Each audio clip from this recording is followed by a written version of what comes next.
It's radio time here in Houston, 89.3 KG.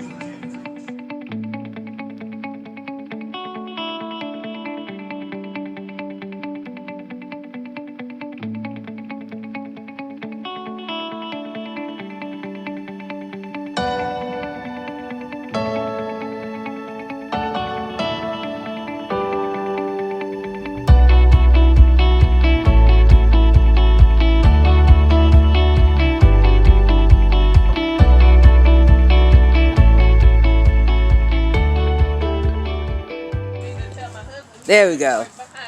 Hey, how you doing, man? I'm good. Hard to get the camera. Say hey, Dad. Hey, Dad. Say hey, Mommy. Hey, Chevy. Say hey, Amy. Okay. Hey, sweetie. Oh my gosh, no. They live in. It's farm life out here. And show y'all the girls. Boys, they can run under? Yeah, they run under here. I'm taking this off, but I got some other boards I'm putting along the back part. It's just a refuge from the hawks. Look, Brent, instead of just opening the door where they laying eggs and scare them and they jump up off their little nest. Open this up real slow. Oh, shit. Oh, you scared? One, yeah, she's scary anyway. The one I've been waiting to let lay an egg. The weather's changing, so they starting late for the first time. So, it's 15 now. It get cold, they don't lay so well. So, man, it's 15 now, so they start late. Noise, that means the egg is in production. It's about to drop out, and she gonna do all that, and then she gonna get up and drop out the coop.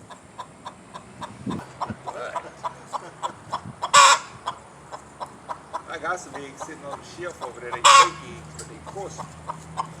And sometimes we have chicken. They'll pop one of them eggs. Look, she jumped off? Yeah. Alrighty. Feel how warm it is. Oh my. Just fresh out the flesh. See there? Yeah. Doesn't it feel amazing?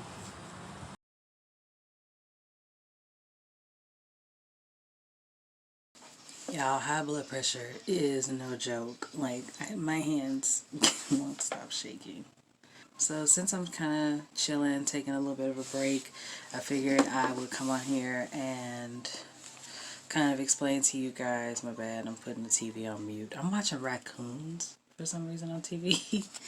But yeah, I figured I'd come in here and kind of tell you guys a little bit about my experience when I stayed at the hospital this past week. So yeah, I was there for 6 days. I was there from the 19th to the 25th. So to kind of give you a full-on synopsis of what happened, basically one morning I woke up just tripping. I'm not really sure what happened, but from what my husband told me, I woke up with the intent of trying to hurt myself, that I wanted to die, and that I was trying to choke myself out, basically. And so I think he said that evening it was just as bad, so went on ahead and took me to the psychiatric hospital here in Houston. Went to Ben Taub. They have a neuropsychiatry center, I think it's called.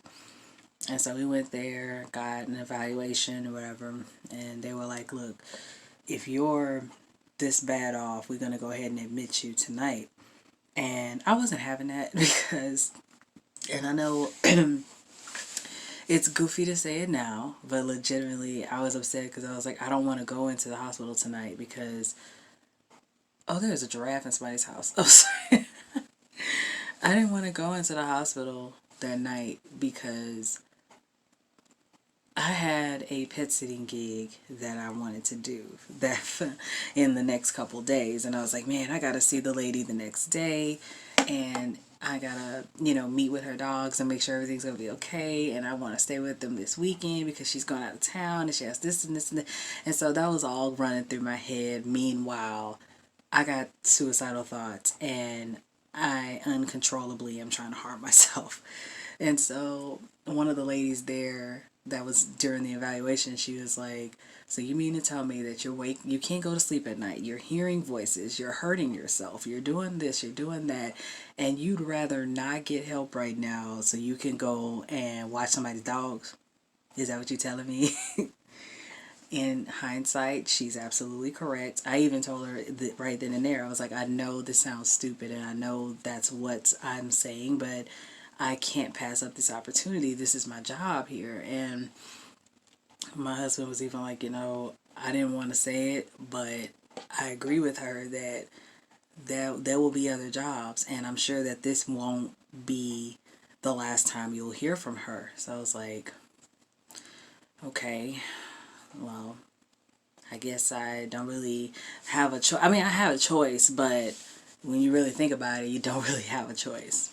I went into Ben Taub's psychiatric area. I don't really know what to call it. I just call it a holding area, and it sounds pretty bad, but it's pretty much a holding area because they keep you there until they can put you into another facility where they actually have beds and, like actual stay for you. So the holding area was kind of like, it looks like just a giant waiting room, but it's just pallets and reclining chairs and things like that because you're not supposed to be there for an extended amount of time. So like I said, I was there for like a day and a half, and I slept in this reclining chair.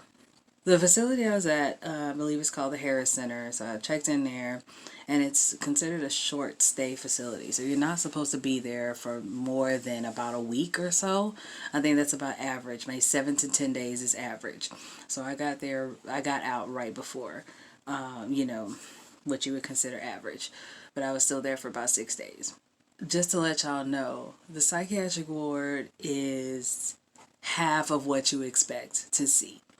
So I know how in the movies they make it seem like they got all the people running around, every single person that's either a psychopath or a killer, a serial killer, or things like that. Everybody's in the same place. It's not the truth. They do have separate areas for different cases, of course. So I was on the milder side. So you're in the facility where you're not necessarily a harm to anyone or to, or to yourself at the point. You're just there because you want to get regulated. So my stay there is kind of a blur, and I'm probably going to say that a lot because it's the truth. I don't really remember everything that happened there, but I do remember this particular incident. Story time. So there's a guy there who we lovingly call Pops. I want to say Thursday. He came to me that morning and was like, hey, baby, I got you something. And I was like, you got me something? He's like, yeah, I got you a present. I was like, got me a present? What did you give me? So he carries around this bundle of newspapers, his Coke bottle with his water in it. He stays hydrated, I'm going to tell y'all that. So, and he had this brown paper bag. So he takes the brown paper bag, sets it down, starts unrolling it, opens it up. Y'all, he pulls out this sports bra. And I was like, where did he get the sports bra from? But, of course, I just accepted it politely. And I was like, you know what? Thank you so much for thinking of me. That was so sweet of you. So I took it over to the text and I was like, y'all, where did he get this bra from? No one knows. But regardless, that was a nice little, surprise. It gave me a little bit of hope and a little bit of happiness that day because, when you're in a place like that, you kind of don't know how to feel because it's kind of a very weird place to be mentally and physically. Because it's like on one hand it's to progress, and on the other hand you feel like you've regressed to progress, you know what I mean? So that was one story that I wanted to share. The next story, however, before I start this off, I'm gonna just say this was partly my fault, and this is why I didn't get as angry as I could have, because this was partly my fault. There's another lady there. Her reality is different from everyone else's. She tells people that, she had visitors and people bring her gifts and stuff like that, but in all honesty, she's kind of a kleptomaniac. on that Saturday, they were getting us all together to go outside, like to go to recreation. So we go to either the gym and we can stay there and listen to music, color, you know, play basketball, whatever, or we can go outside, walk around the track, just get some fresh air. So I was like, you know what, I've been cooped up inside for a few days. I might as well go get some fresh air. What I didn't pay attention to is that I was also in the process of washing my clothes. So I had gathered another pile to put in the washer while my other one was drying. But at the same time, they were also trying to get us to go outside. So I got distracted basically and left my clothes on the chair at one of the community tables. So her mindset was, if it's out on the community table, then it's free game. And again, that's why I say it's partly my fault, and I can't be mad at what she did because I left it out there like it was all, you know, free game. When I came back from outside, I was looking around for it. I was like, hey, did anybody see a brown paper bag that has clothes in it? None of the technicians have seen it. And I was like, you know, I left it out here, I think. It was on the chair. And I told them what it had in it. Now, it was a very distinct shirt. It was a Nickelodeon shirt. Had cartoon characters on it. And they were all wearing Christmas hats and stuff. So you can't miss it. You can't mistake it. So one of the girls that was helping me out said that she would help me, you know, keep an eye out for it. And as soon as we both said that, I saw her walk out of the room with my shirt on. It's funny now, but in hindsight, I was so heated. Like my blood pressure, like I was boiling. I was so mad. So I see her walk outside and I was like, oh, well, I found it. Of course, the nurse and the technician had to work with her to get the clothes back because she was fighting hard against it. Like, not physically, but she was trying to convince them that her husband had brought the clothes to her and that they were left there for her and she just went out and got it because nobody claimed them or something like that she was saying. But eventually they got the clothes back from her. So I guess all's well that ends well. Speaking of my stay, this is my aunt. This is my Amy. So I just wanted to get a quick opinion from you. So again, we were talking about my stay in the hospital and what I kind of experienced there. I'll finish that up, but since I had you here, I wanted to kind of get your say on what it was like when you came to visit me, and I don't know, what were you expecting to see? I'm not sure what I was expecting to see. I was concerned when I heard that, you know, that you were admitted. Of course, you know, I hope it's okay to say this, but you know, I hold you up in prayer because, you know, one thing I don't want to see you do is fall apart. Oh yeah. So, you know, I guess it was a little bit more open than I thought, and I wasn't expecting you to be kind of like on lockdown because I'm like sure in a they padded have room. Right, because I'm sure they have different levels of cases. Exactly. Well, different cases that flow through there. Some are a little bit more intense than others, and so I was hoping that they didn't have you in the fully intense area, but you know, just the open area. I didn't think about the security part of it where, you know, they check you for everything. It's like, okay, you have to, like you're going through the airport security. So it's because I didn't think about the suicide risk and the things that can be used to use as weapons. And that's one thing I'm going to jump in and say too, is that depending on where you are, because I know some places you can have like your phone and stuff on you, but the places I've been to, I don't know if it's just a Texas thing or what, but they're very strict about what you keep on your person while you stay in their facility. One, they don't want to be responsible for losing any property, but they also want to make sure that you're not a security risk to the other patients there. Right, so like, to full disclosure, she brought me some sanitary feminine needs stuff basically, and it was an issue to get that in the door because they were like the certain plastic it was wrapped in was a problem, and I was like, and I do see the suffocation risk. I mean, it was just interesting, but and of course I never ever want to usurp anybody's authority. So like when even though it sounds unreasonable to me, you have to just go with it. I was in full compliance because I don't want anybody to lose their job. And the thing of it is, on your watch something happened, and it was this one little thing, and your whole career is shot. So I never want to do that. But also, it was like you were worried about it coming back on me too. Yeah. So. Yeah. Oh yeah. And then because that's always my thing. I'm not gonna go up there, acting crazy and talking to people crazy, and then okay, Brenda, I'll see you later, and I'm leaving you there after I clowned them and everything. So I always know. Yeah. So and plus they're people. And you have to always treat people like you want to be treated. Back to what I was asking you about, like just your expectation. Well, one thing I was disappointed to hear, and because it's not, and I'm comparing it to prison, but I know it's not a prison. But the rehabilitation part of it. I mean, when you told me that. Basically, they just trying to see what kind of medication they can put you on. And I'm like, why? Why are you in a hurry to medicate somebody? Can we figure out if you've even been diagnosed correctly? Right. What's really going on with you?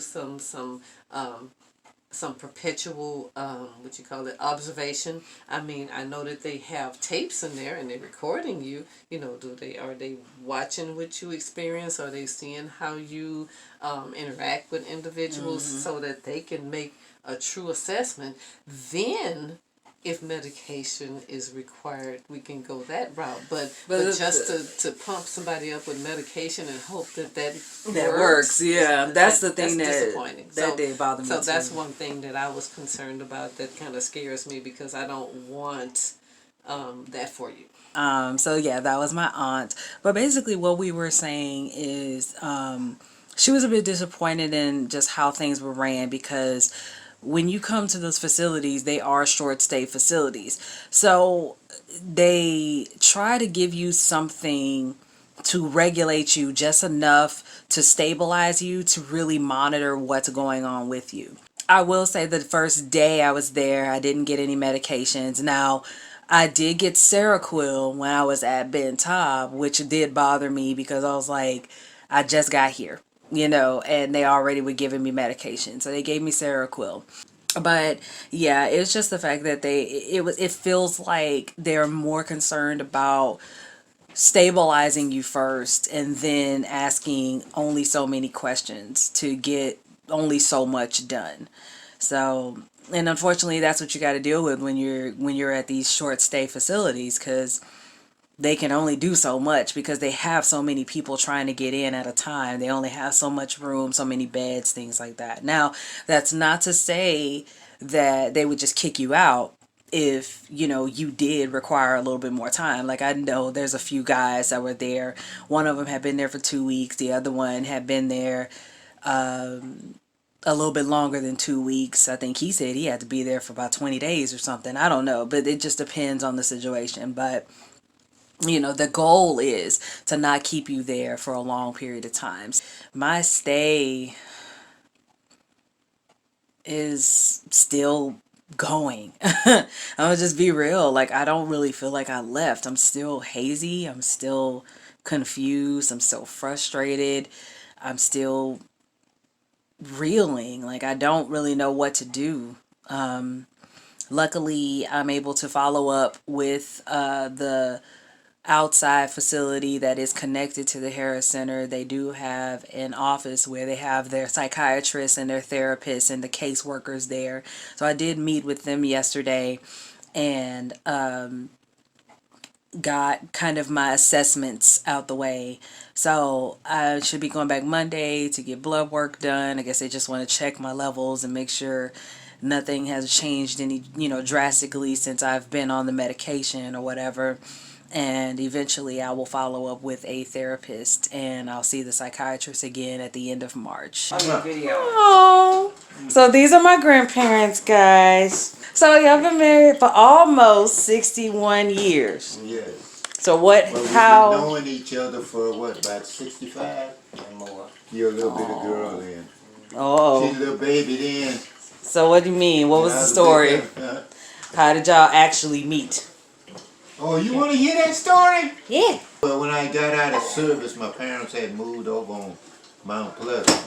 Mm-hmm. And I still had 3 sisters at home.